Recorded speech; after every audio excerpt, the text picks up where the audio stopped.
अस्सलाम वालेकुम, here is Mohammad Usman Aamir और आज हम कुछ इक्विवेलेंट स्टेटमेंट्स को डिस्कस करेंगे। उन स्टेटमेंट्स के अंदर चूँकि हमने ट्रुथ टेबल्स यूज़ करने हैं तो बेहतर है कि हम कुछ सिंपल ट्रुथ टेबल कंस्ट्रक्ट करते हैं डिफरेंट फिनोमेनास को लेके, प्रोपोजिशंस को लेके, फिर उसके बाद इक्विवेलेंट स्टेटमेंट की तरफ जाएंगे। आपके सामने क्वेश्चन शो हो रहा है कि आप ट्रुथ टेबल इस फिनोमेना के लिए कंस्ट्रक्ट करें। इसके अंदर कुछ इस तरह से है कि negation of negation p or q and whole negation with q or symbol के साथ इसे आपने कनेक्ट करना है। तो हम इसका ट्रुथ टेबल कंस्ट्रक्ट करेंगे। बड़ा आसान सा काम है कि एक्चुअली हमने करना क्या है, जो प्रोपोजिशन होगी पी उसकी हम नेगेशन लेंगे, उसकी फिर क्यू के साथ डिसजंक्शन लेंगे, जो आंसर आया उसकी हम एज अ होल नेगेशन ले लेंगे, फिर इस आंसर का क्यू के साथ डिसजंक्शन ले लेंगे। नेगेशन और आर वाला लॉजिक इस्तेमाल करना है और आपको पता है कि आर लॉजिक के अंदर अगर एक भी ट्रू आ गया ट्रुथ वैल्यू तो आंसर आपका ट्रू होगा, दोनों दफ़ा फॉल्स आया फिर आंसर फॉल्स होगा। तो इसका ट्रुथ टेबल आपके सामने बना हुआ है। पी हम स्टेटमेंट ले लेते हैं ट्रू ट्रू फॉल्स फॉल्स के साथ और क्यू प्रोपोजिशन जो है वो ले लेते हैं ट्रू फॉल्स ट्रू फॉल्स। हम सबसे पहले हमें ज़रूरत है पी की नेगेशन, तो पी की नेगेशन बना लेते हैं। वो ऑब्वियसली जो पी होगा उसका उलट आपने कर देना है। तो ये ट्रू था इधर फॉल्स आ जाएगा, ट्रू था इधर फॉल्स आ जाएगा। अगर फॉल्स स्टेटमेंट थी ट्रुथ वैल्यू तो ट्रू आ जाएगी, अगर फॉल्स ट्रुथ वैल्यू है तो ट्रू आ जाएगी। अब नेगेशन पी की क्यू के साथ डिसजंक्शन लें। पी और क्यू की नेगेशन में एक ट्रू आ रहा है तो आंसर आपका ट्रू आएगा। नेक्स्ट जो है दोनों फॉल्स आ रही हैं तो आंसर फॉल्स आएगा। उससे नेक्स्ट दोनों ट्रू आ रही हैं तो ट्रू आएगा। उससे नेक्स्ट इन दोनों में से एक ट्रू आ गई है तो यूनियन में आपको पता है कि यानी यूनियन मीन आर या डिसजंक्शन, तीन तरह से बोल सकते हैं, इसका आंसर ट्रू आ जाएगा। अब ये आंसर जो है हमने आगे इसकी नेगेशन लेनी है तो ऑब्वियसली जो आंसर होगा उसका उलट कर देंगे। तो नेक्स्ट इसी की नेगेशन आ रही है, ये ट्रू था फॉल्स आ गई, फॉल्स था ट्रू आ गई, ट्रू था फॉल्स आ गई, ट्रू था फॉल्स आ गई। अब नेगेशन ऑफ ब्रैकेट इसको आपने कंबाइन करना है डिसजंक्शन के साथ क्यू के साथ। तो डिसजंक्शन में आपको मैंने बता दिया कि अगर एक भी ट्रू आ गया तो ट्रू होगा। तो हम दूसरे कॉलम और पांचवें कॉलम को कंबाइन करेंगे डिसजंक्शन के साथ। तो ट्रू फॉल्स आंसर आया ट्रू क्योंकि एक ट्रू हमारा रिक्वायर्ड है। False and true answer true आ गया, true and false answer true आ गया, false and false answer false आ गया। तो ऑब्वियसली जैसे आपको पता है डिसजंक्शन के अंदर अगर दोनों फॉल्स होंगे तो फॉल्स होगा, एक भी ट्रू आ गया तो आपकी ट्रुथ वैल्यू ट्रू होगी। तो ये आपका आंसर होगा। होप सो ये आपको क्लियर हो चुका होगा। एक क्वेश्चन और करते हैं। Construct a truth table for P and negation Q. इसको फिर आर सिंबल के साथ नेगेशन पी आर क्यू के साथ कंबाइन करना है। तो पहले तो हम पी क्यू लिख के उनकी नेगेशंस लिखते हैं। पी की वैल्यू मैंने लिखी true true false false, q की वैल्यू लिखी true false true false. Negation p लिखा, पी को उलट कर दिया तो ये ट्रू था फॉल्स हो गया, ट्रू था फॉल्स हो गया, फॉल्स था ट्रू हो गया, फॉल्स था ट्रू हो गया। नेगेशन क्यू क्यू का उलट होगा, ये ट्रू था फॉल्स हो गया, फॉल्स था ट्रू हो गया, ट्रू था फॉल्स हो गया, फॉल्स था ट्रू हो गया। अब दोनों को इंजंक्शन यानी इंटरसेक्शन कह लें, इंजंक्शन कह लें या एंड सिंबल एंड लॉजिक के साथ कंबाइन करना है। किस किस को? पी और नेगेशन क्यू को, यानी कि पहले कॉलम और चौथे कॉलम को कंबाइन करना है। तो एंड में अगर दोनों में ट्रू होगा तो आंसर ट्रू होगा, एक में भी फॉल्स आ गया तो आपका आंसर फॉल्स होगा। तो पहली truth value true and false will be false, true and true will be true, false and false will be false, false and true false. तो इसमें देखें जब दोनों में ट्रू आया था तो आंसर ट्रू था वरना फॉल्स। अब इसके अलावा हमें नेक्स्ट ब्रैकेट भी चाहिए होगी तो उसको भी सॉल्व कर लेते हैं। Negation p or Q, negation p or Q, disjunction होगा, एक भी ट्रू आ गया तो ट्रू होगा, फॉल्स उसी सूरत में होगा जब दोनों स्टेटमेंट्स फॉल्स होंगी। तो नेगेशन पी आपके पास थर्ड कॉलम और क्यू सेकंड कॉलम, दोनों को कंबाइन करते हैं डिसजंक्शन के साथ, false and true will be true, false and false will be false, true and true true, true and false true, यानी दोनों फॉल्स हुए तो फॉल्स होगा वरना ट्रू। अब आखिरी दो कॉलम जो है आपके पास, पांचवा और छठवां कॉलम, इन्हें आपने डिसजंक्शन के साथ कंबाइन करना है।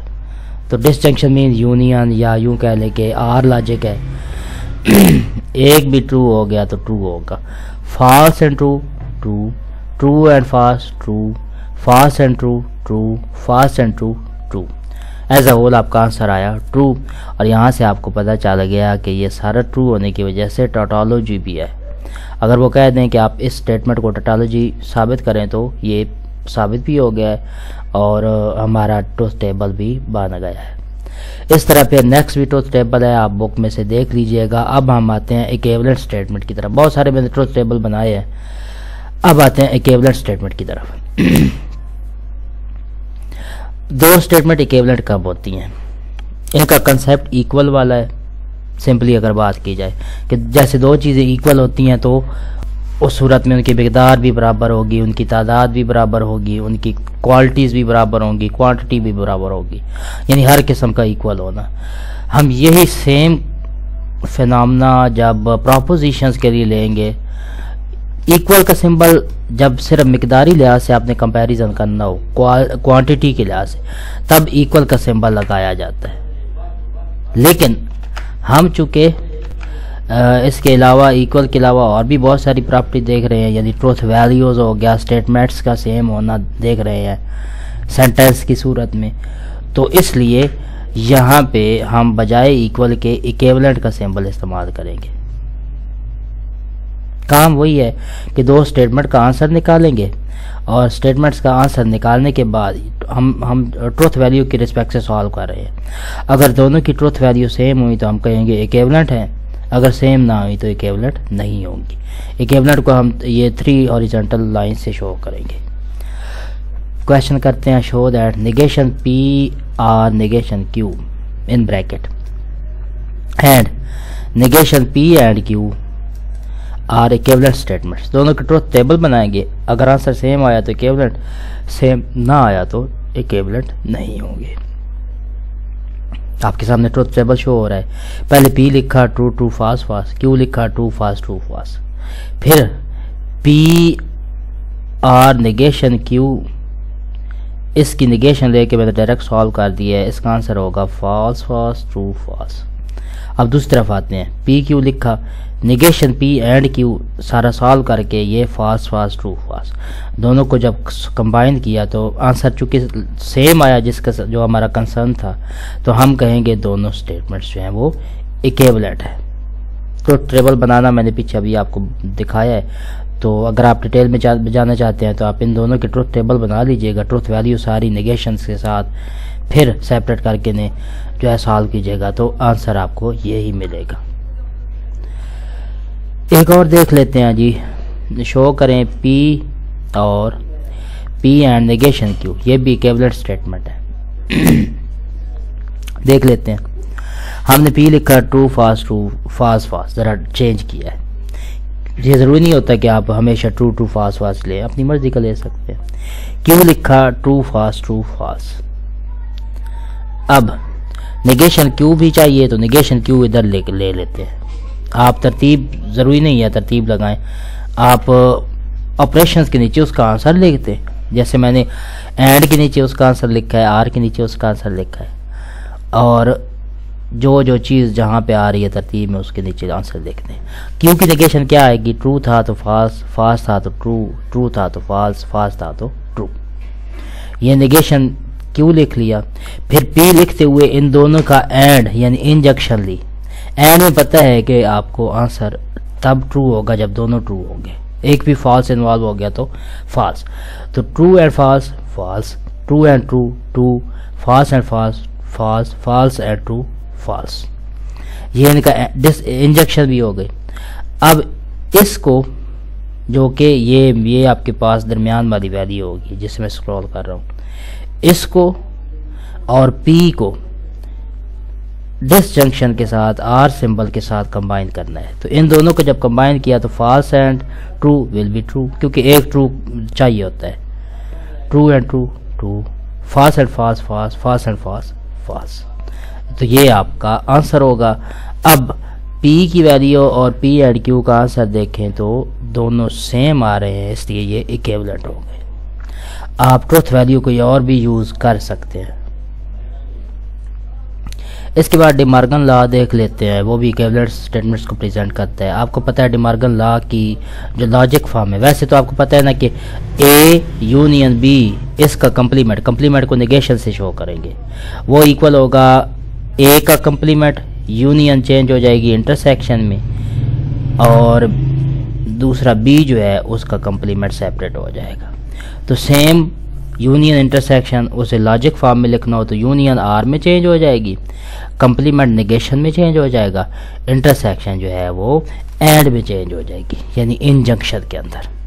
दूसरा लॉ अगर हम इंटरसेक्शन वाला ले लें तो A इंटरसेक्शन B का कंप्लीमेंट वो आ जाएगा नेगेशन P एंड Q, और उस तरफ हम इक्वल लेते हैं, यहाँ इक्विवेलेंट आ जाएगा negation P R negation Q, यानी A का कंप्लीमेंट यूनियन B का कंप्लीमेंट। इन दोनों की जब आप ट्रुथ टेबल बनाएंगे आपके सामने शो हो रहा है, ये दोनों इक्विवेलेंट होंगे। तो डिमॉर्गन लॉ भी जो है इक्विवेलेंट स्टेटमेंट के एग्जांपल के तौर पे बताया जा सकता है। इसको हम स्टेटमेंट्स की सूरत में भी सॉल्व कर सकते हैं। तो एक स्टेटमेंट की सूरत में इसे एक तो जो है मैंने क्वेश्चन लिखे हैं, आप उनको भी देख लीजिएगा।